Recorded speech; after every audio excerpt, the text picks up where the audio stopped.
Всем привет! С вами Антон Больших и мастерская Антоха Гараж. И в последний день отпуска записываю вам еще одно видео с яхты. Посмотрите, какой у нас тут классный закат. Солнце закатывается за гору, и это безумно красиво. Стоим на якоре, и здесь очень хорошо спится.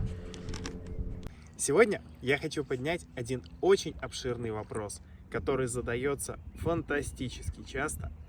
И вопрос на самом деле очень широкий, хотя многие пользователи его сильно недооценивают.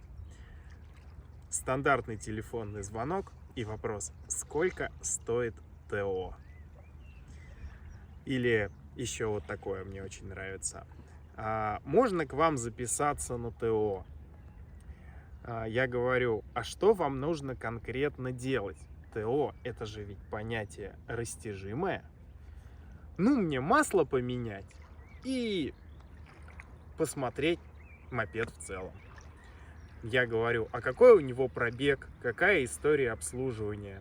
А я не знаю, я его только купил.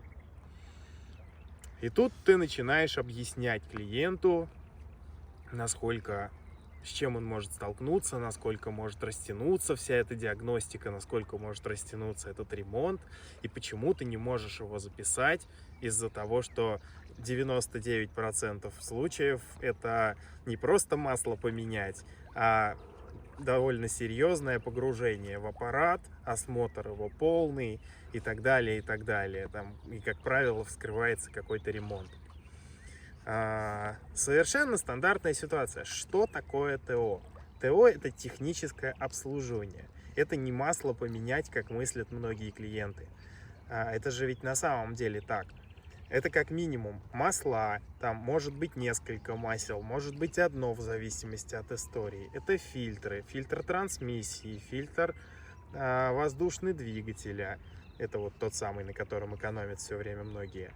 Это полный осмотр, это колодки, тормозные диски, подшипники колес. Это вот только самое банальное, что выявляет визуальный осмотр. И далее, в зависимости от запроса, от того, что человек хочет, это диагностика подвески, подшипников маятника, сайлентблоков, там резина, это же тоже ТО.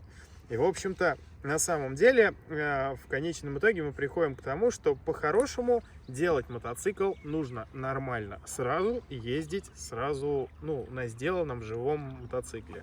А не так, что я поменял масло, вот, завтра у меня закончились колодки, послезавтра здесь отвалилось, а отъездив целый сезон и собравшись его продавать, я понял, что я целый сезон ездил как бы не пойми на чем, и надо было починить сразу, ездить и радоваться. Поэтому любое ТО — это обычно в нашем сервисе привез, оставил.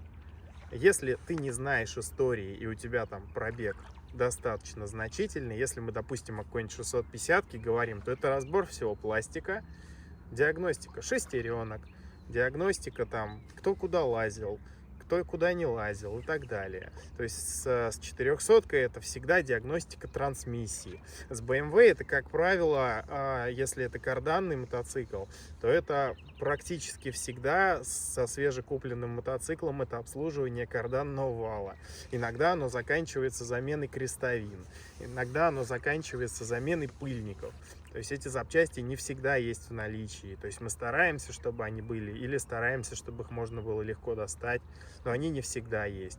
Если это скутер BMW, то это тоже диагностика трансмиссии вообще вот в практически 100% случаев после покупки. То есть, и поэтому, как правило, в любом случае вот такое вот обширное ТО, когда ты толком не знаешь, что у тебя с мотоциклом, это довольно глобальный разбор, довольно глобальная диагностика, и дальше уже принятие решений, что и как делать. После чего, вне зависимости от того, что человек решает делать или не решает, мы вносим в свою клиентскую историю все замечания, которые у нас возникли.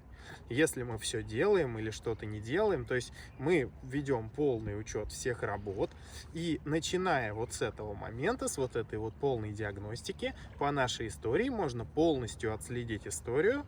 То есть мы можем дальше уже там при следующем запросе на ТО мы можем открыть эту историю, посмотреть, какие масла в него заливались, посмотреть, что делалось, какие жалобы и рекомендации были с прошлого раза.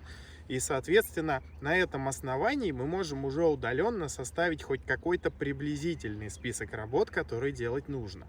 Очень часто бывает, что человек покупает убитый мопед, весь его у нас в течение там, ну, там, не знаю, там, за там 1, 2, 3 визита перебирает, вот, а потом на протяжении там 5 лет ездит и только масла на нем меняет, реально, ну, там, фильтры. Вот, таких случаев, кстати, реально немало, вот, но не каждый готов такой путь пройти, это прям, ну, скажем так, не для всех. Большая часть, когда понимают, что они купили какой-то мусор, они сдаются, продают и так далее. Вот, то есть, и как и со свежими мопедами, то есть,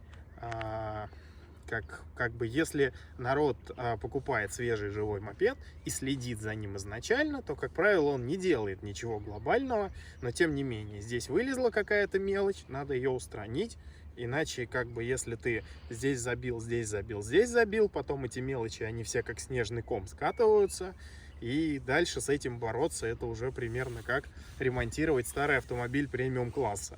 То есть здесь работают все ровно те же самые принципы. То есть если все убили совсем, то, ну, не все можно починить до конца. То есть чиня постепенно, у тебя может одно отваливаться, пока ты второе чинишь. Вот, поэтому просто, ну, в идеале не нужно запускать. А чтобы не запускать, нужно нормально, вдумчиво диагностировать.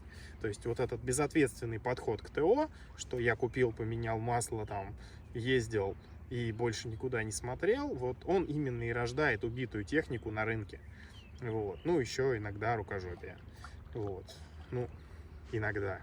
Довольно часто. Вот. Поэтому будьте внимательны, будьте аккуратны. Еще раз говорю, в очередной раз думайте головой и ездите на хороших мотоциклах. А с вами был Антон Больших и мастерская Антоха Гараж. Не забудь подписаться и поставить лайк.